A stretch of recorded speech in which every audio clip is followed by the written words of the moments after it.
ikora, bakurenganya batayibajije ikakurenganura itabasobanuje. Ni Imana yitamurura itabajije abaturanyi. Kubera iki ntawe ibaza, ni Imana iza nk'Imana. Aleluya! Ni Imana iza nk'Imana, ni Imana ikora nk'Imana, ni Imana idakangwa na biracitse. Iyo ije kwitamurura ntiyitabaza woni, ntabwo ijya ibaza imiryango mpuzamahanga. Abaganga bavuze ngo ataha utagereza gupfa, iruruka ikavuga ngo nditamuruye baho.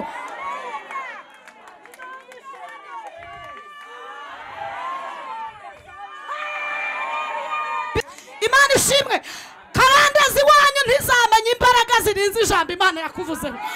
Abantu bakwanga ntibamenye imbaraga zirinze ijambo Imana yakuvuzeho. Mwanyikirije ngo amena. Dufite abasambanyi mu rusengero batigeze batura ibyaha byabo baje kwiga igice, baje kubatizwa, ntibigeze batubwira ubuhamya bw'ibyo bakijijwe. Uyu munsi niba bari gusambanira hano, ntabwo hano bahigira gusambana, hano bahuzurira umwuka wera. Dufite abarozi bimukanye n'ubukarudaya bwo kuroga, uyu munsi niba badukoragera uburozi bakanabusengera. Hanyuma impamvu aba bantu turi kumwe, ndashaka kuvuga ibintu 3 cyangwa 4 biranga Imana ku muntu yahamagaye.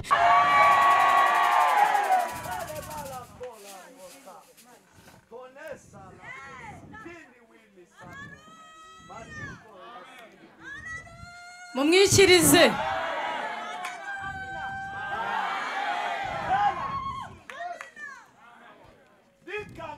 Ndagira ngo dusome ijambo riri mu gitabo cyo Kuva ibice 14.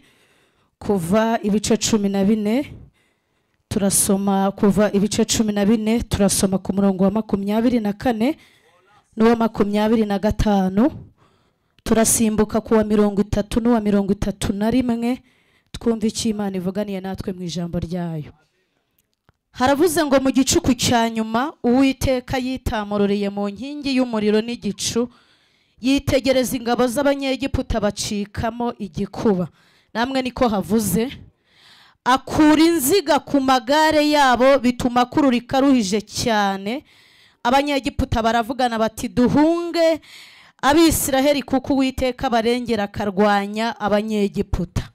Hepfo 30 haravuze ngo uko niko kuri uwo munsi Uwiteka yakijije Abisiraheli Abanyegiputa. Abisiraheli babona intumbi z'Abanyegiputa ku nkombe y'inyanja. Abisiraheli babona ibikomeye Uwiteka yakoresheje imbaraga ze ku Banyegiputa. Ubwo bwoko butinya Uwiteka kandi bizera Uwiteka n'umugaragu we Mose. Imana ibaha umugisha mwinshi. Amazina yanjye nitwa Ikirezi Esther. Ku bantu baje bakererewe iteraniro, tugiye kuganira kuri iri jambo rifite intego ivuga ngo Imana izitamurura. Ndashaka kuvuga ku Mana izitamurura, hanyuma niba yarigeze kwitamurura uraza kumfasha tuyishimire. Niba hari ahantu ushaka ko yitamurura turaza kubiyisaba. Biravuze ngo iri jambo riraduha ishimwe ry'iby'Imana yitamuriyemo mu gihe cyashize, kandi riraza kuduha gusaba Imana kugira ubushobozi bwo kuboneka imbere y'Imana tukayisaba kongera kwitamurura ndetse no kuzitamurura mu gihe kiri imbere. Amen. Hanyuma nta muntu dufitanye ikibazo muri iri teraniro, ndumva nabasaba ko muza kunyikiriza, Imana iri bubahe umugisha. Umwanditsi w'ijambo Salomo yaravuze mu Migani ibice 9 umurongo w'10, aravuga ngo umurimo werekejeho amaboko ukorana umwete, kuko ikuzimu aho uzajya nta mirimo ibayo nta n'imigambi ibayo. Biravuze ngo niwikiriza amena, jya uyikiriza nk'umuntu uzutse mu mwanya kandi ushobora kuza kongera gupfa mu mwanya. Nuyikiriza jya uyikiriza nk'umuntu Imana izuye ikaba imwongereye iminsi yo kugira gute, yo kubaho. Imana ibaha umugisha. Bibiliya ivuze iki? Iravuze ngo Nowa yarokokanye n'abahungu be 3, imfura ye ni Shemu, uwa kabiri ni Hamu, uwa gatatu ni Yafeti. Hanyuma nyuma y'umwuzure imyaka 2 ishize, Shemu aturukwe, Hamu aturukwe, Yafeti nawe aturukwe. Bukeye Shemu imfura ya Nowa arabyara umuhungu amwita Arupakisadi. Arupakisadi arabyara abyara umukobwa mwita Shera, Shera abyara Eberi, Eberi abyara Peregi, Peregi abyara Lewu, Lewu abyara Serugi, Serugi abyara Nahori, Nahori ni upfundikira igisekuru cya karindwi cyo kwa Shemu, Shemu uturuka mu muryango wa Nowa. Bibiliya iravuze ngo kubera ko Nahori ari upfundikira igisekuru cya karindwi cyo kwa Shemu, Shemu ukomoka mu rubyaro rwa Nowa, nawe abyara umuhungu amwita Tera. Hanyuma Tera nawe abyara abahungu batatu, uw'imfura amwita Aburamu, uwa kabiri amwita Nahori amwitirira se umubyara, uwa gatatu amwita Harani. Kubera ko Tera aje nyuma y'igisekuru cya karindwi cyo kwa Shemu, Shemu ukomoka mu rukiryi rwo kwa Nowa, ngo aza yitwa ubundi bwoko bwitwa ubwoko bw'Abakarudaya, aza adakorera Imana yaremye isi n'ijuru, aza adakorera Imana yadendeje inyanja ndetse n'amasoko, ahubwo aza asenga ibigirwamana. Iyi mikoro ndi kumva igenda ikongera ikajya hasi, kandi biramvuna. Abantu bari ku buhanga bw'ibyuma bakomeze babigenze neza. Bibiliya iravuze ngo nuko kwa Tera baza bakorera ibigirwamana, badasenga Imana nk'iyo kwa Nowa, badakorera Imana nk'iyarokoye Nowa n'abahungu be batatu wa mwuzure. Hanyuma ngo baza basenga ibigirwamana, ndetse umuryango wo kwa Tera bakabibaza mu giti cyitwa Goferi. Goferi reka tuyigereranye na Ribuyu y'uyu munsi. Iyo umuntu yubatse inzu agakingisha inzugi za Ribuyu, aba ari umukire, aba ari umunyemari. Iyo utunze ameza ya Ribuyu mu nzu yawe, iyo urara ku gitanda cya Ribuyu, uba uri umukire, uba uri umunyamafaranga. Reka iki giti cyitwa Goferi tukigereranye na Ribuyu y'uyu munsi, kuko ariyo tuzi.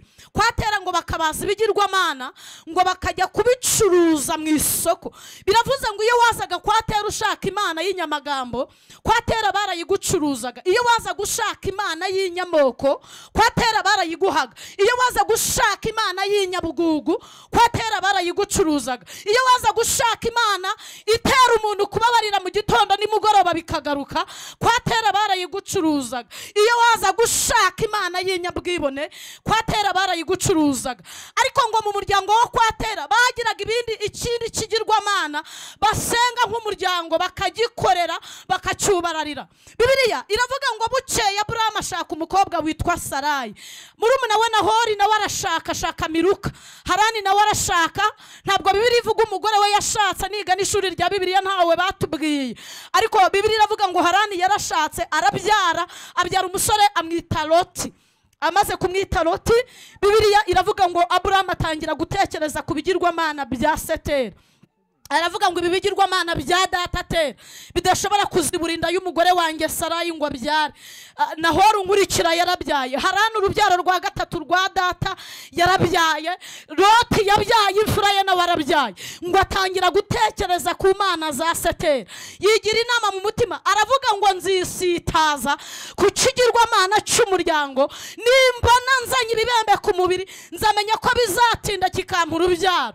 Ngo akisitazaho, ngo kirangije kigwa cyubamye, bishatse kuvuga ngo nta yindi Mana ikwiye kubararirwa usibye Imana ya hehe ya Isiraheli yo mu ijuru, itanegurizwa izuru, ngo bayitegereje mu mutima wa Aburamu. Dushima Imana ireba mu mitima yacu, Imana ishimwe. Ihita imuhamagarira mu bigirwamana byo kwa Setera, iramubwira ngo Aburamu sohoka mu gihugu cy'iwanyu muri Uri y'Abakarudaya, uve mu nzu ya so ujya mu gihugu nzakwereka. Atarayemerera, ihita imubwira ibintu birindwi ngiye kubabwira bitandukanye n'ibyo Setera yavuze. Iramubwira ngo nzaguhindura ubwoko bukomeye, nzaguha umugisha, uzaba umugisha, abazakwifuriza umugisha bazahabwa umugisha, uzifuriza umugisha azawuhabwa, uzakuvuma nzamuvuma. Iramubwira ngo kandi amahanga yose yo mu isi azaherwa umugisha muri wowe.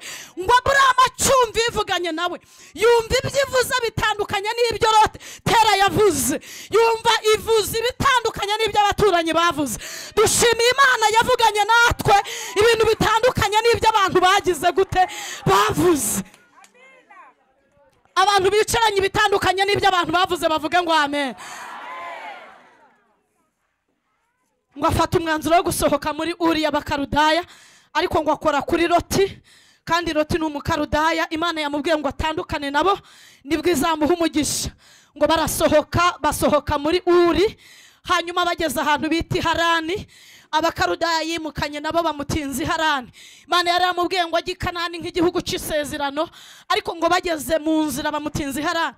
Ndashaka kubabwira ku bakarudaya twimukanye nabo, dufite abasambanyi mu rusengero batigeze batura ibyaha byabo, baje kwiga igice, baje kubatizwa, ntibigeze batubwira ubuhamya bw'ibyo bakijijwe. Uyu munsi niba bari gusambanira hano, ntabwo hano bahigira gusambana, hano bahuzurira umwuka wera. Dufite abarozi bimukanye n'ubukarudaya bwo kuroga, uyu munsi niba badukoragera uburozi bakanabusengera. Hanyuma impamvu aba bantu turi kumwe ni uko batigeze batandukana n'ubukarudaya bwo kuroga. Aba bantu rero nibakumarira inkweto mu birenge. Dufite abasinzi hano banywa kamanyinya, azana hano yakanyweye. Aba bantu ntukabarenganye, ntibakagucira umwambaro. N'abantu bimukanye n'abakarudaya b'ubusinzi, baraza batanga umuhamagaro muri korari, baraza turabasengera, tubaha inshingano. Ntibigeze baduha ubuhamya bw'ibyo bakijijwe, ariko umwanditsi w'ijambo yaravuze ngo abantu bazi Imana yabo bazakomera, nibamara gukomera bazakora iby'ubutwari. Abazakomera bavuge ngo amen. Bukeye ngo Abrahamu inzara iramurya, abwira umugore we ngo bajye gusaba ibyo kurya muri Egiputa.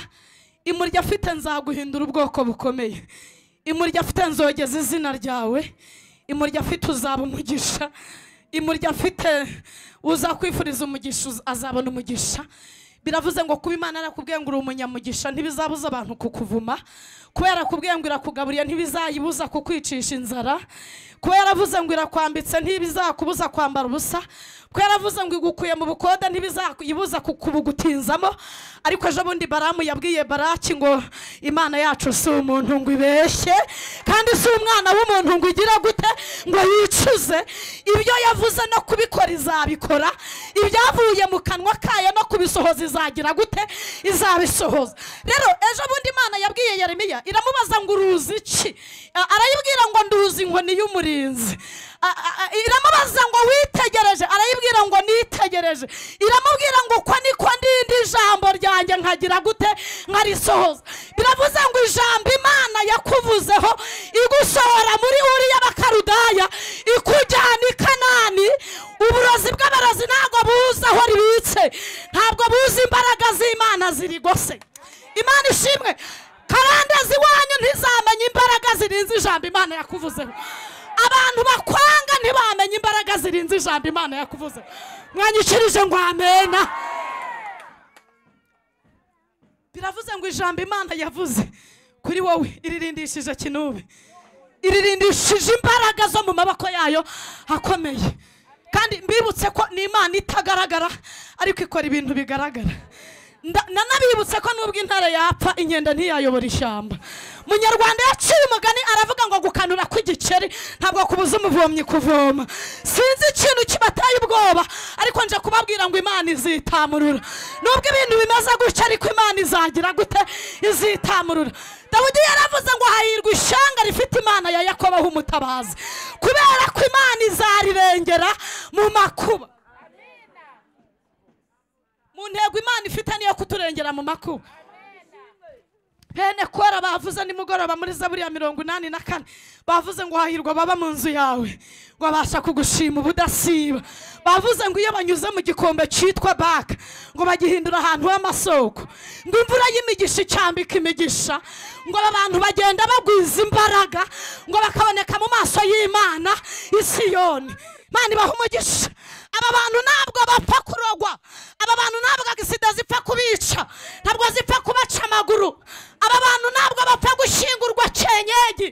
Aba bantu bagenda baboneka mu maso y'Imana i Siyoni. Ngo bageze muri Egiputa, umwami wa Egiputa baramubwira bati twabonye umugabo ufite umugore mwiza, arasa nk'agatoki umukino ahoza hijisho, ni inyamibwa arareba nk'inyana iri mu ruhongore, kandi abagore bose beza n'ab'umwami. Hanyuma ngo bamumuzaniye aramurarana. Bibiliya iravuga ngo nijoro ataramwenda ijwi ry'Imana riravuga ndashaka kuvuga ibintu bitatu cyangwa bine biranga Imana ku muntu yahamagaye. Iyo ari Imana yaguhamagaye irakurwanirira mu nzira zawe zose ucamo. Icya kabiri, ijisho ry'Imana ntirikuvaho. Icya gatatu, Imana ihora ivugana nawe nk'umubyeyi n'umwana. Icya kane, Imana isiba inzobo, irwana intambara uzi n'izo utazi. Abantu yarwaniriye mwanyikirije ngo amena.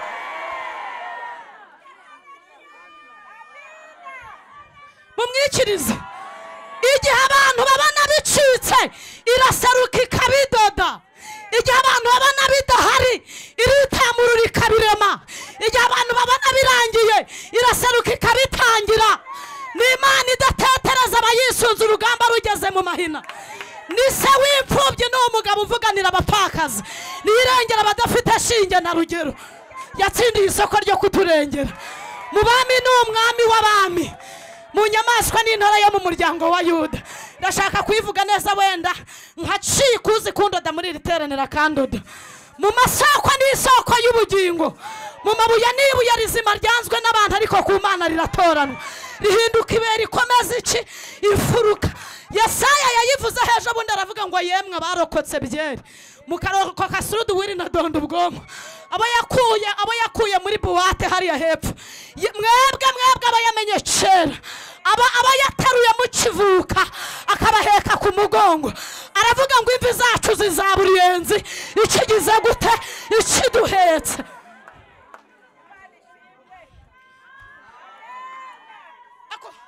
Amene yo muri riteraniro ko numva yarumbye mwakabyarana. Ni Imana yitamurura itabajije imiryango uko izabikora. Bakurenganya batayibajije ikakurenganura itabasobanuje. Ni Imana yitamurura itabajije abaturanyi. Kubera iki ntawe ibaza, ni Imana iza nk'Imana. Aleluya. Ni Imana iza nk'Imana. Ni Imana ikora nk'Imana. Ni Imana idakangwa na biracitse. Iyije kwitamurura ntiyitabaza woni. Ntabwo ikibaza imiryango mpuzamahanga. Abaganga bavuze ngo ataha utagereza gupfa, iruruka ikavuga ngo nditamuruye baho.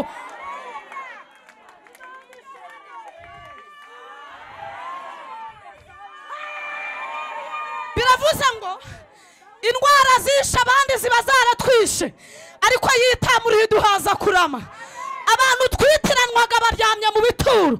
Ubu butaka mureba bwamiza abami kazi kubera ko Imana itigeze ibiyereka. Bwamiza abagore beza n'abagabo beza, ariko iduserukiye duserukana intsinzi. Idutabaye dutahana ubutabazi. Na n'uyu munsi turacyahumeka, muyikomera amashyi niba mwayagendanye.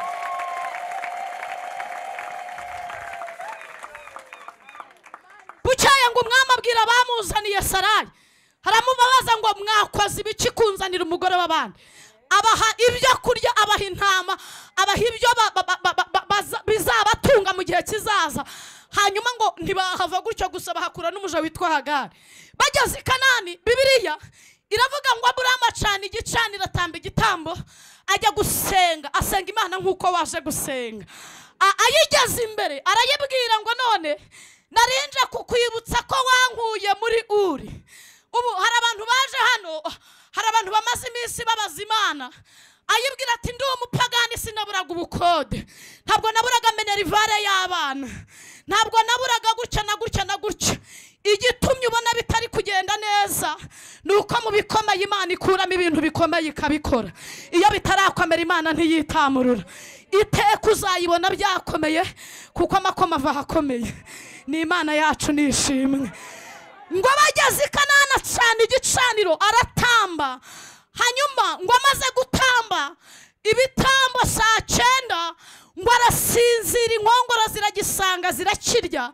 Hanyuma ngo ijwi riva mu ijuru riramubwira ngo kuko utabereye maso igitambo wantambiye, uzaniye urubyaro rwawe umuvumo, ruzaba abashyitsi n'abimukira mu gihugu cy'ubunyage, ruzamara imyaka 400 mu nzu y'uburetwa. Hanyuma ngo buceye Sarayi ngo aramwegera, aramubwira ngo ndimo ndabona negereza izabukuru. Mbibutse ko uyu mwuka uri kuri Sarayi muri korali tubana nawo, muri protokole tubana nawo, mu itorero tubana nawo. Hari igihe Imana izakubwira ngo iguhaye visa, ntuza kwa se bishimba agahita gusuzugurira mu gihe cyo kubura ati kivani kagera Nyabugogo, ariko uzamwibutse yuko urufatiro rw'Imana rugihagaze, rwanditsweho ngo Uwiteka aza abantu be. Abantu azi rero ntabwo azabaterura ngo hanyuma basige mu nzira, ntabwo azabacaho ngo yigendere. Reka nkubwire, nutinda mu nzira Imana icamo ntizagucaho. Kandi abantu bataravuga hariya batanze kukuvugaho. Ibyo abantu bavuze ntibizaba, ariko iby'Imana yavuze bizabaho. Ijambo rigira ijambo iyo rivuzwe na nyiri ijambo. Abantu bavuga amagambo, Imana ikavuga ijambo. Turayishimiye ko ari Imana ivuga neza. Imana ishimwe. Ngo aramwegera aramubwira ati wateye inda Hagari ukamubyaraho akana ko nikavuka kagakura nta muntu uzamenya ko ntigeze mbyara. Buramu ngo yumva ikintu Sarayi amubwiye nicyo. Abagabo bari muri iri teraniro bashobora gusimbuka umwuka wa Sarayi n'umwe kwijana. Ngo aramwegera amutwika inda. Bukeye ngo Sarayi aramubwira ati ariko nsigaye mbona Hagari ari uhabwa keya. Ni ugurirwa igitenge cyiza mu by'ubushize wazanye, nabonye yaramuguriye icyiza kiruta icyanjye. Za nkweto wazanye iza nizo zikomeye kurusha izanjye. Ya sakoshi wazanye burya nabonye yanjye idakomeye, ikomeye ni iya Hagari. Senda ishoreke n'umwana wayo. Ngo Aburahamu aramusenda ariko ajya gusenga. Ageze imbere y'Imana ikomeza ijambo Imana yavuganye nawe. Reka mbabwire impamvu Imana ivuga mu gitondo, mu kwa mbere ikavuga, mu kwa gatanu ikavuga. Wajya kwa Nyiranzajya ukahahurira n'umuhanuzi Imana ikavuga. Wamanuka akanyarira Imana ikavuga. Wajya Kinzanye Imana ikavuga. Wajya mu marembo y'ijuru Imana ikavuga. Wajya mu rusesi imanza Imana ikavuga. Waza mu cyumba sejeme Imana ikavuga. Wajya ku marembo y'ijuru Imana ikavuga. Wajya ku ibere ry'Imana Imana ikavuga. Wajya ku mugongo w'ingona Imana ikavuga. Wajya mu bujurire Imana ikavuga. Ni Imana ihagaze kuca yagize gute yavuze. Impamvu ihora ivuga ntabwo itewe ipfunwe nuko itinze kubikora. Iragira ngo ibyo ivuga bitandukane n'ibyo abantu bakubwiye. Mwanyikirije ngo amen. Wasubira gusenga, agezeyo ngo arayibwira ngo narinje kugusaba unkurize Ishimayeli, hanyuma umurinde indwara, umurinde ubumuga, umurinde amakuba n'ibyago, kuko maze kubona ko ngize imyaka 100 kandi Sarayi afite 90 ntibyakunda ko tubyara. Hari abantu bagiye gusenga, baje gusenga bafite amasengesho yo kubabarira Imana. Imana uko yari iri kera na n'uyu munsi ni kwiri. Ni Imana idasaza ngo yitwaza akabando. Ni Imana idashyirwaho n'amatora. Ni Imana idatezwa kudeta. Ni Imana iyoboye ubwami bubiri, ubwo mu ijuru n'ubwo mu isi. Yesaya yaravuze ejo bundi ngo yicara mu ijuru ikarambiriza mu isi. Biravuze ngo ijuru ni intebe y'Imana, isi ni intebe y'ibirenge byayo. Uku twicaye gutya twicaye ku birenge by'Imana. Hanyuma Yohana yungama aravuga ngo izatura muri twe, izagendera muri twebwe, izatubera Imana tuyibere ubwoko. Ageze hepfo aravuga ngo kandi izahanagura amarira yacu yose ku maso. Irabizi ko twarize, gahunda ifite niyo kubika imiswari yo kuduhanagura. Iramubwira ngo ibyo usabye nakumvise. Ishimayeli nzamukuza nzanamukomeza, ariko isezerano ryanjye nawe sinzarisohoza ku mwana wabyaranye n'inshoreke. Nzarisohoza ku mwana uzabyarana na Sarayi. Kandi uhereye uyu munsi ntakitwe Sarayi ukundi mwise Sara. Nawe ntukongera iyi Imana igiye gukora ibintu bitangaje. Irabanza igahindura izina. Bavuze ngo uzapfa utikamiye nayimbwa, ikavuga ngo nzaguhindura umuntu w'umumaro. Bavuze ngo uzapfa ntacyo wimariye, ikavuga ngo nzagukomeza mu muryango iwanyu. Ni Imana ibanza igahindura izina igiye gukora. Abantu yahinduriye amazina bavuga ngo amen cyane. Iramubwira ngo uhereye umunsi nkwise Aburahamu ntukengere kwitwa Aburahamu. Bibiliya iravuga ngo muri iyo minsi atwika inda Sara ya Isaka, kuko Imana yaramubwiye ngo uzabyara umwana w'umuhungu azitwa Isaka, bisobanuye ngo nuseka. Hanyuma ngo bukeye Isaka amaze gukura, akuze ari umusore, Aburahamu ashaje, ngo asaba umugaragu we kujya kumusabira umugeni mu bwoko bwo kwa Metuwera mwene Nahori wo kwatera mu muryango w'iwabo wa Aburahamu. Ngo bamuzanira umugeni, bamushingira Isaka, amutwika inda, mubyaraho abahungu 2 witwa Sawu n'uwitwa Yakobo. Bukeye Yakobo nawe ajya kurambagiza imyaka 7 ya mbere bamuha uwatarambagirije, arongera aratereta indi myaka 7. Niwe muntu wenyine watinze mu rutereto. Hanyuma ngo arambagije umugore we wa kabiri niwe yabyayeho uwitwa Benyamini n'uwitwa Yosefu. Yosefu azaje gusohoza iby'Imana yavuganiye na Aburahamu ku gicaniro, ngo azarota ukwezi n'izuba n'inyenyeri byikubita imbere ye, azarota imiba 11 yunamira umuba we, azarota ibintu bidasanzwe, ngo bene se bamubonye bamugirira ishyari. Abarozi bakuroga n'ishyari bagufitiye, hari inyenyeri y'Imana bakubonyeho, hari icyo bakubonaho Imana izakora, kandi kitarasohora ntacyo bazigera bagutwara. Imana ishimwe. Ngo bucyaye bagambirira kumwica, ariko ngo haza abantu bitwa Abishimayeli, ngo bigira inama yo kumugurisha Abishimayeli bamujyana ku isoko ry'umurimo, bamugejejeyo barwiyemeza mirimo baramupiganira.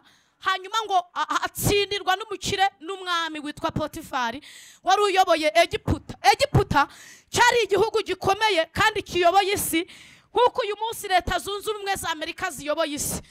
Yosefu yisanga kwa Potifari, ngo ageze kwa Potifari, Imana itanga umugisha mu nzu ya Potifari, itanga umugisha mu gihugu cye, itanga umugisha mu rugo rwe, mu matungo, mu mirima, itanga umugisha. Ngo buceye muka Potifari amwibesheho. Hanyuma Yosefu ngo acirizwa habona ndetse na hatabona, yemera kujya muri gereza. Ageze muri gereza ngo ibyasezeranijwe by'Imana yamuvuzeho biramukurikira, biravuze ngo amasezerano yawe ni umutungo wimukanwa. Amasezerano yawe ni umutungo wimukanwa. Kuri bisi buri kumwe nayo, ugenda n'amaguru buri kumwe nayo, uri hahandi ukorera akazi kawe uri kumwe nayo. Nta muntu wahagurukira kurwanya icyo Imana yakuvuzeho, kuko ni umutungo wimukanwa. Imana ishimwe. Ngo ajya muri gereza, ariko ibyasezeranijwe ngo igitondo kimwe ngo bimusohora muri gereza, bimuhindura premier ministre. Icyo Imana yavuze kuri Yosefu kirasohora. Buceye ngo umwami arota inzozi, abura uzisobanura mu bapfumu, mu bakonikoni, mu bacunyi, mu barozi. Ariko ngo umuntu wari ufunganywe na Yosefu aravuga ngo hari umuntu twari kumwe muri gereza, arimo umwuka w'Imana yera, ngo nimumuzane asobanura iby'izi nzozi, kuko namubonye mu mwuka w'Imana yera.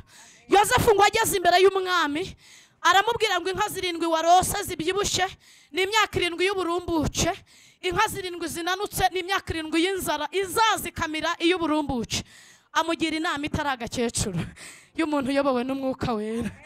Aramubwira ngo 7 y'uburumbuke nibaho muzahunika imyaka, amashaza, imyumbati, ibigori, ibishimbi, ibinyampeke n'ibinyamisogwe. Hanyuma 7 y'inzara niza abaturage bazaba bafite ibyo kurya. Ngo iyo nama abadepite, abasenateri, abapolisi n'abamilitari bayikomera amashyi, inkeragutabara n'abarinyerondo bayiha impundu. Umwami arahaguruka aravuga ngo nshingiye ku nama uyu muhungu atanze, nta wundi uzankurikira mu bwami bwanjye usibye Yosefu. Biravuze ngo umuntu wavuganye n'Imana isaha n'isaha aratungurana. Yari mu bukode ukamusanga mu nzu ye, yacururizaga ku ibaraza ukamusanga mu iduka, yari yambaye ubusa ukamubona ahinduranya imyenda, yari wa muntu utagira icyaryo ukamubona agaburira abandi. Umuntu wavuganye n'Imana ntukamusuzugurire mu madeni ye, kuko yamwishyuriye ku musaraba na n'uyu munsi yatungurana. Mwamvugiye ngo amena.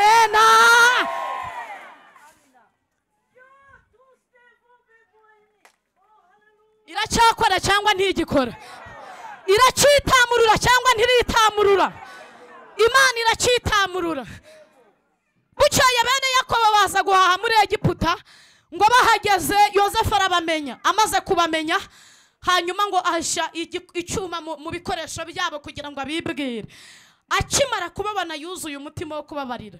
Ako wowe umuntu wakwibye inkoko wananiwe kumubabarira, umuntu wakwibiye isabune wananiwe kumubabarira, umuntu wakwibiye amafaranga 10,000 wananiwe kumubabarira. Ese niyo yabarenzeho ntabwo ari amaboko yawe yaciye?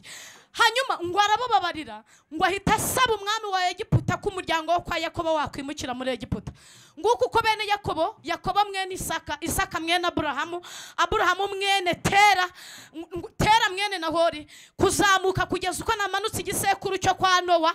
Nguko uko urubyaro rwa rwinjiye mu gihugu cya Egiputa mu nzu y'uburetwa kwa Farawo. Ngo bahageze ngo abona n'ubwoko bw'abanyembaraga kandi bwahawe n'Imana umugisha. Ngo abona bazifatanya n'andi mahanga barwanye Egiputa bayizungure. Ahita yigira inama yo kubashakira imirimo y'ubucakara. Iby'Imana yavuganiye na Aburahamu ku gicaniro biba birasohoye. Ngo Abisiraheli bakora uburetwa imyaka 100, imyaka 200, imyaka 400 hiyongeraho 30 y'idiho. Bibiliya iravuga ngo buceye Potifara aravuga ngo ibi ntabwo bihagije. Abahungu b'Abaheburaya nibavuka bajya bicwa kuko n'imbaraga zabo. Hanyuma ngo ababyaza witwa Pura n'uwitwa Shifura ngo babyumvisha ntibubahiriza inama y'umwami, itegeko ry'umwami. Buceye ngo babatumaho barababaza ngo niki cyatumye mudatukora ibyo twababwiye. Pura na Shifura bahagarara imbere ya Joe Biden w'icyo gihe. Baramubwira ngo Abaheburaya nubwo babona ntabwo ari abantu basanzwe. Bahise banyibutsa ijambo Pawulo yavuze ejo bundi. Baramubajije ngo ariko Abayuda barusha iki abandi? Arabasubiza ngo buriya mubabona nta bintu birenze bafite ariko babarusha muri byose. Mudufata nk'abatariho ariko turiho. Mudufata nk'abakene ariko dutugishije benshi. Mudufata nk'abagiye gupfa ariko turi bazima. Aravuga ngo dukubitwa hasi ariko ntabwo dupfa. Aravuga ngo n'uburyo turwanamo ntabwo ari ubw'Abarusiya ahubwo ni uburyo bw'Imana. Munyikirize ngo amena. Baramubwira ngo nubwo babona n'abantu b'abanyembaraga ibintu byabo ntabwo bijya bimenyerwa. Buri munsi bihora ari bisha biratungurana. Muri iyo minsi nimwe Mose yavutsemo. Ngo nyina muhisha amezi 3 abona ntazabivamo. Ngo amubahera agateta amujyana mu rufunzo. Nababwiye ngo Egiputa y'icyo gihe yari iyoboye isi nkuko uyu munsi Amerika iyoboye isi. Hanyuma ngo Imana iteza ubushyuhe mu bakobwa bo kwa Joe Biden ari we Farawo w'icyo gihe. Bagira ubushyuhe burenze. Biba ngombwa ko amanuka ku rufunzo kwizimya ubushyuhe. Biravuze ngo pisine z'ibwami ntacyo zari zimaze. Ariko kwari ukugira ngo Imana yavuze kigire gute gisohore. Biravuze ngo nubwo haba mu maho Imana yavuze kizatambuka. Nubwo haba mu nkuba kizahita hagati y'inkuba. Kigera ku mugambi Imana yagize gute yagitumye. Nubwo abarozi bahagurukira rimwe Imana yavuze ntikizafatika ku burozi bwabo. Kizasohoza Imana yagize gute yagitumye.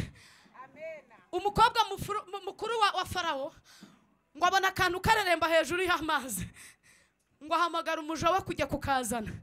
Ngo akamugejeje imbere asanga nagahinja gafurebye mu mwambaro w'Abaheburayo. Abaheburayo bagira uko bagenda, bagira uko bambara, bagira uko bavuga, bagira imibanire babana, bagira uko batura, bagira uko bifata. Ngo karize akagirira imbabazi aravuga ngo akakana nubwo ari akana k'Abaheburayo ariko nkise Moses bivuze ngo ni umwana ukuwe mu mazi. Ngo akibivuga Miriam ahita haseruka. Aramubaza ngo mbese nakuzanira umuja uzajya ukurerera uyu mwana? Aramubwira ngo genda umuzane. Imana imwibagiza ko nahahagaze ari kumwe n'abaja. Reka mbacira umugani nubwo ari ku manywa. Mose ngo arererwa kwa Farawo wamuhigaga, aryama muri beriso nziza, ategurirwa ishuri ryiza, yambikwa neza, anywa amata meza. Reka mbacire umugani. Umunyarwanda yaravuze ngo inkoko y'inyabugingo itora mu itongo ry'uwagiraga gute ry'uwayihigaga. Ngo amaze kuba umusore ahejeje amashuri ye ateganywa kuzaba perezida wa Amerika w'icyo gihe. Ngo kuko yari yaronse amashereka y'Abaheburayo ngo yiyambura icyubahiro cy'Abanyamerika yiyambika icyubahiro cy'Abaheburayo. Aravuga ngo sinkwiye kwitwa Umunyegiputa, nzitwa Umuheburayo kuko babitse ibintu byasezeranijwe. Yohana yaravuze ejo bundi ngo bakundwa ubu mutureba turabana b'Imana. Aravuga ngo uko tuzasa ntabwo kugira gute kurerekanwa. Amina. Aravuga ngo cyakora Yesu niyerekanwa tuzagira gute mw'abantu mwe tuzasana abantu bazasana we banyikirije ngo amena.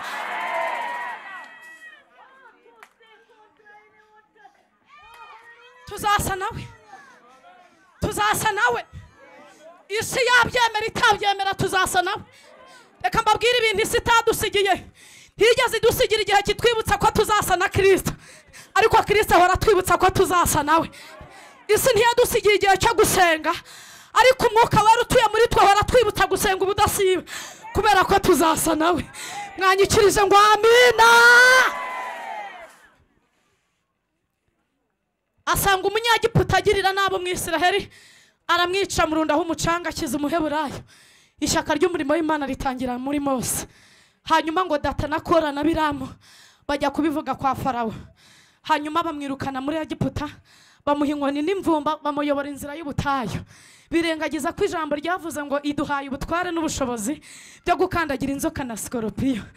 Hanyuma ngo agera ku iriba ry'umutambyi witwa Yetiro, wari warabyaye abakobwa 7 w'imfura yitwa Zipora. Ngo asanga abashumba b'abanyagira ubwasha babujije kuhira, ngo arabahagarikira baruhira barataha. Ise arababaza ngo ko mwihuse, baramubwira ngo duhuye n'umugabo w'umuheburayo uvuye muri Egiputa tugiriye neza. Arababwira ngo nimumuzane tumuramize amata tumwoza ibirenge tunamuha icumba ryame. Ngo ageze imbere ya Yetiro aramukunda, amushingira umukobwa we w'imfura. Bibiliya iravuga ngo amugira n'umushumba w'intama ze. Mutekereze Mose wendaga kuyobora Amerika agiye kwirirwa inyuma y'intama za sebukwe. Umwanditsi w'ijambo yaranditse aravuga ngo Imana iducundi dushakamo amavuta. Biravuze ngo Imana igucundira mu burwayi ngo nigukiza uzabwira abakirwaye ko ari Imana ikiza. Imana igucundira mu bukode ngo niguhinza uzabwira abagikodesha ko ari Imana ikura mu bukode. Imana igucundira mu nzara ngo nikugaburira uzabwira abashonje ko ari Imana ifite ibiryo. Imana igucundira mu madeni ngo nikwishyurira uzabwira abantu ngo burya na n'uyu munsi iracyishyura. Mwanyikirije ngo amina. Mwanyikirije ngo amena. Ngo aragira intama ari Horebu, abona igihuru cyaka ariko kidakongoka.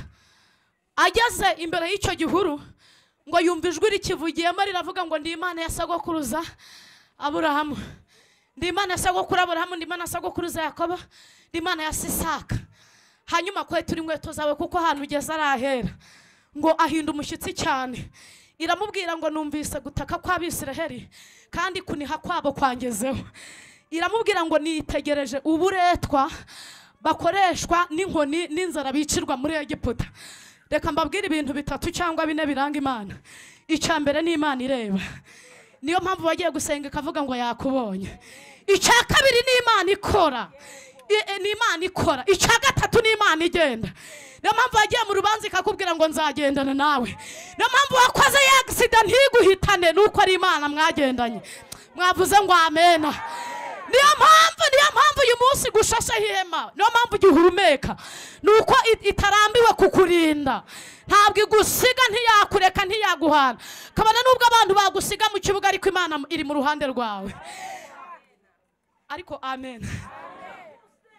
Bibiliya iravuga ngo Imana iramubwira ngo amanuka ujya muri Egiputa ubwira Farawo, kuko yaraza aho aryama, yaraza aho yakirira abashyitsi. Umubwira ngo arekura ubwoko bwanjye bw'Abisiraheli bugende, kandi natabyemera nzakora ibimenyetso n'ibitangaza, nibitamwemeza nzarambura amaboko yanjye kuri Farawo. Biravuze ngo Imana ifite intwaro za reserve yarwanisha ikagukura mu buretwa bwa Farawo. Imana ishimwe. Mose arayibaza ngo wowe urinde uvugana nanjye? Ningerayo nzababwira kurinde. Imana irivuga. Ndagira ngo turi muri iri teraniro Imana yongera yivuge. Yivuga ababyeyi bayumve, yivuga abagabo n'abasore n'abakobwa bayumve. Iramubwira ngo uzamubwira ngo ndi uwo ndiwe, uzamubwira ngo ndiho yakuntumyeho, uzamubwira ngo ndi Uwiteka. Reka mbabwire, Imana buri muntu wese mwibwira bitewe naho bahuriye. Iyo uhuye n'umubyeyi kuri umwana muri bomboni arakubwira ngo nikaza ubwenge kuko ubikoze iby'abaganga bananiwe gukora. Iyo uhuye n'imfubyi irakubwira ngo ni se w'imfubyi kuko iba yarayiraze igakura. Iyo uhuye n'umupfakazi irakubwira ngo ni umugabo w'abapfakazi kuko yayibonye mu myaka ishize nta mugabo agira. Iyo uhuye n'uwiburaniye mu rubanza irakubwira ngo ni umucamanza utabera, akakubwira ngo uwo ntajya arya ruswa, namubanye agenda mu rukiko aramburanira ntahanye intsinzi. Aracyakora cyangwa ntagikora, aracitamurura cyangwa ntaritamurura. Imana ishimwe. Iramubwira ngo none rero ntuzatuma Abisiraheli bava muri Egiputa amaramasa. Mu Kinyarwanda imuha uburenganzira bwo kuzabahwitura, kubakokora, bazakokora ifeza. Murabyumvishe? amin. Ariko hari ibintu mutumvise. Muri make itanze uburenganzira bwo kugira ngo tubahwiture. Muzabakokora ibitenge byiza, muzabakokora intebe nziza, ibyuma bafite muzabikokore, ibikoresho byiza izahabu n'ifeza muzabikokore. Ntuzatume bava muri Egiputa maramaza, kuko Imana irabizi ko twakoze tudahembwa. Nibutse ijambo Dawidi yavuze nimugoroba, yavuze ngo Mana ya Yakobo, ngo amagare n'amafarashi bya Farawo ngo abisinzirije kugira gute guhera. Turi muri iri teraniro Imana igira ibintu isinziririza guhera. Impamvu ituma utabyara Imana isinziririze guhera. Impamvu ituma uhora mu madeni Imana isinziririze guhera. Impamvu ituma urambagiza bakakubenga Imana isinziririze guhera. Iravuga ngo nibutse imvune Abisiraheli bagiriye muri Egiputa, mbahaye uburenganzira bwo kuzabahwitura, bazabakokora ibyo batunze. Nanjye nzahata imitima y'Abanyegiputa babibahe, babisohokane muri Egiputa babyikoreye. Ariko amen. Ngo aragenda asubira kwa sebukwe Yatiro, ngo amanukana n'umugore we n'umuhungu we Girishomu yari yarahabyaye. Bageze aho ubutayu burangirira, kandi Mose yabwiye Imana ngo ko ntazi kuvuga nkaba ndidimanga. Iramubwira ngo nzakugira akamana gato Arona bakanwa kawe. Biravuze ngo Imana izi kibanza ikamenya n'igikurikiyeho, ituriza umutima. Bageze aho ubutayu burangirira basanga Aroni yaje kubategereza. Ntago mvuze ukuntu yamukoresheje training y'inkoni, ikamubwira ngo nizo ntwaro ngo uhaye uzakuza ubwoko bwanjye muri Egiputa. Hanyuma ngo bageze i Gosheni aho Abaheburayo bari batuye. Ndagira ngo mbabwire ko dutuye i Gosheni. Niyo mpamvu covid yaje buri ikadusiga, ni ukubera ko dutuye i Gosheni. Abarokore benshi babyibushye muri covid kubera ko batuye i Gosheni. Haleluya! Base abantu bavuye mu mazu kubera ko batuye i Gosheni. Ntawe basohoye mu nzu kubera ko batuye i Gosheni. Dushimiye Imana idutuje i Gosheni. Abantu rero bari Gosheni bagendana amakuru, bagendana ibanga, baba babitse ibintu byavuzwe n'Imana. Iyo ibintu bije bihinda baba bafite imitima yuzuye ihumure kubera ko batuye he aho Imana ivugira. Ngo barongera bumva Imana ivugira i Gosheni. Bari bamaze imyaka myinshi Imana itavuga, ngo ariko bongera kumva Imana ivuga, ngo imitima yabo irongera yuzura ihumure. Ikizakubwira ko ari Imana ivuganye nawe ni uko umubabaro wazanye atari gutahana. Nicyo kizakubwira ko wavuganye n'Imana. Ariko amina. Ngo barongera bumva Imana ivuga, ariko ngo baragenda binjira kwa Farawo. Aroni ngo ashira inkoni hasi, ihinduka inzoka. Farawo ngo arisetsa, haramubwira ati giye mfite abapfumu witwa Yani n'uwitwa Yambure, batuye mu majyepfo ya Egiputa ya Amerika yanjye n'amajyaruguru. Umwe atuye mu majyepfo n'undi atuye mu majyaruguru. Nibaze ngo bazana inkoni 400 bazishyira hasi ziba inzoka. Inkoni ya Mose kuko harimo imbaraga zisumba byose, ngo iriforiza imiriro icyarimwe. Hari imbaraga Imana iteguye kugira ngo zimire ibintu byari bikwasamiye, kandi ntizabitoratora, izabimirira rimwe kuko ni imbaraga Imana yohereje. Mwayikomeye amashi.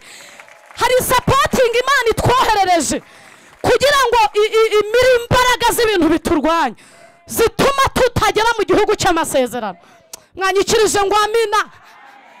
Ngo icyo kintu nticyagira ikintu kibwira umutima wa Farawo. Bayikoza mu mazi, imigezi n'amasoko biba amaraso. Imana ngo ifata umukungugu wose wa Amerika y'icyo gihe uhinduka inda. Abadepite barwara inda, abasenateri barwara inda, abacunyi barwara inda, inkera zirwara inda, abacuruzi barwara inda, abayaye barwara inda, bameye barwara inda, bantuza barwara inda. Ariko ngo i Gosheni bakomeze kuba amahoro masa. Kandi Bibiliya iravuga ngo bukeye Imana izamura ibiceri byo mu migende no muri nyina w'imigende. Birazamuka igihugu cyuzura ibiceri. Meya yabyuka agasanga ibiceri muri Saramanje, ntuza yabyuka agasanga ibiceri muri Saro. Ariko ngo i Gosheni baguma kuba amahoro. Ndashaka rero kuvuga ku cyago cya 9 umwijima ucura mu gihugu. Imana isanga Mose iramubwira ngo Abisiraheli babaga umwana w'intama. Reka mbabwire ibintu bibiri. Abisiraheli bari bategereje, bari mu buretwa, bari bategereje Mesiya washushanyaga Kristo, wasobanuraga Kristo uzaza akabakura mu gihugu cya Egiputa, akaba igitambo cya burundu, agakuraho ibitambo by'amaraso y'intama n'ihene n'intungura n'amapfizi y'inka. Uwo yashushanyaga umwana w'intama niwe Mesiya, niwe Kristo. Undi mucunguzi bari bategereje ni Mose wagombaga kubakura mu buretwa akabambutsa inyanja itukura. Bibiliya ivuze iki? Iravuze ngo muri uwo mugoroba Imana ibwira Mose ngo mufate umwana w'intama ushushanywa Kristo uzaza akaba igitambo cya burundu gihoraho cy'ibyaha by'abari mu isi.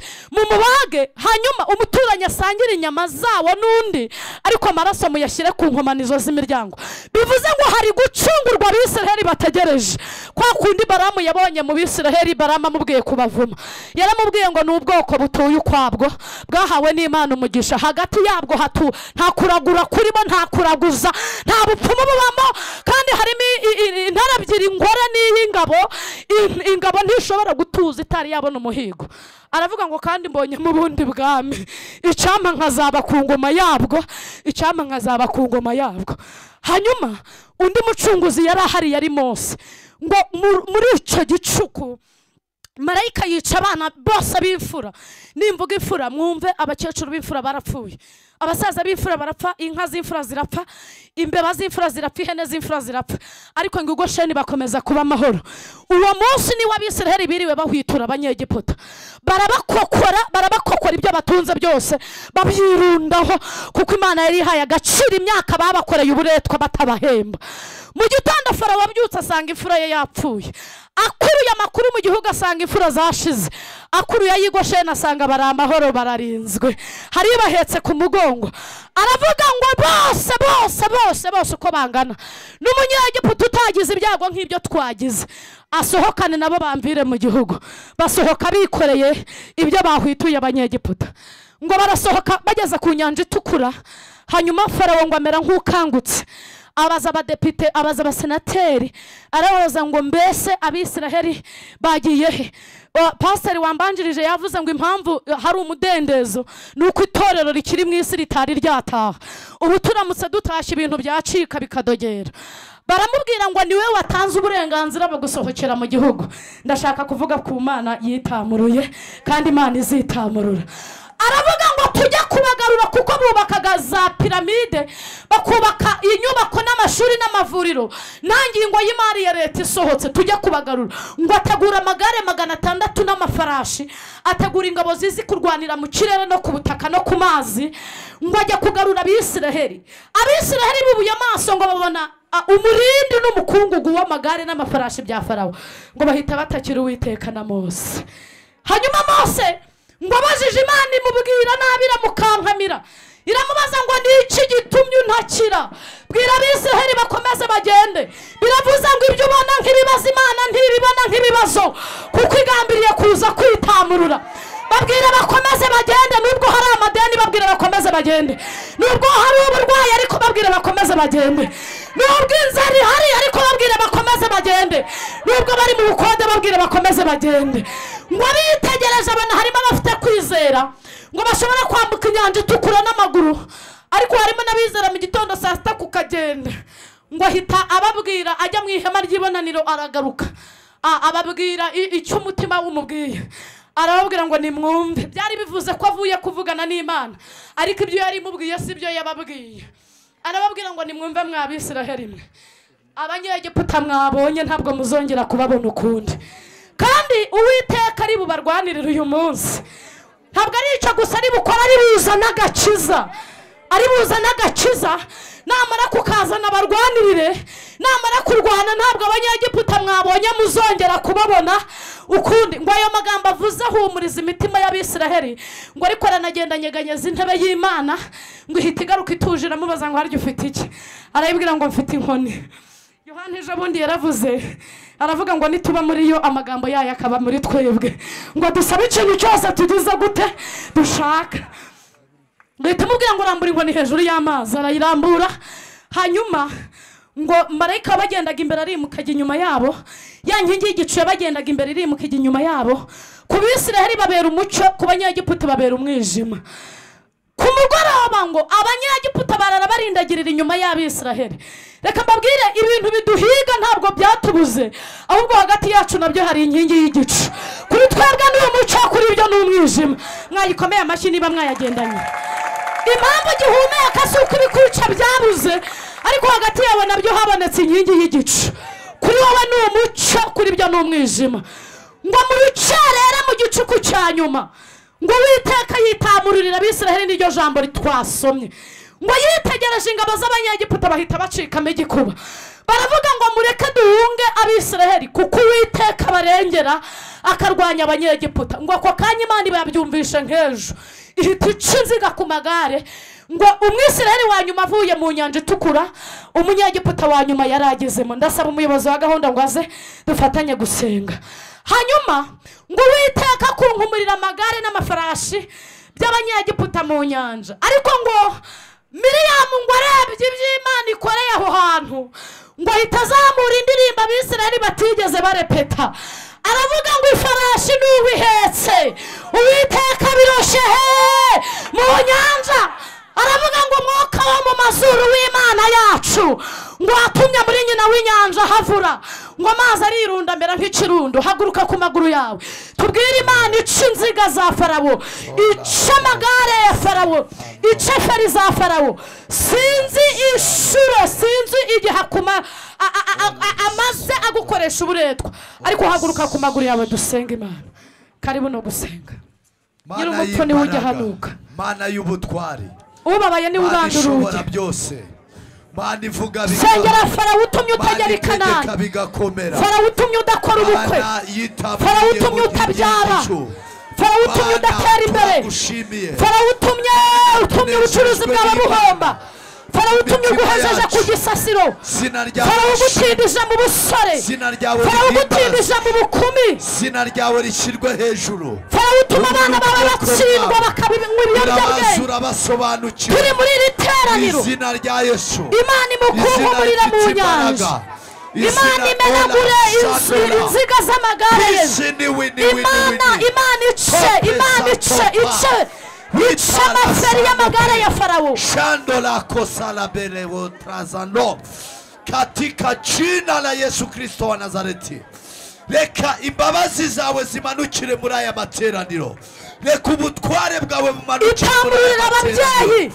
Witamurire abagabo, Petita bonenima, Shelebone stafo benigide, Hedi wini siri fode kide mambo, Henode side bone kide meniro.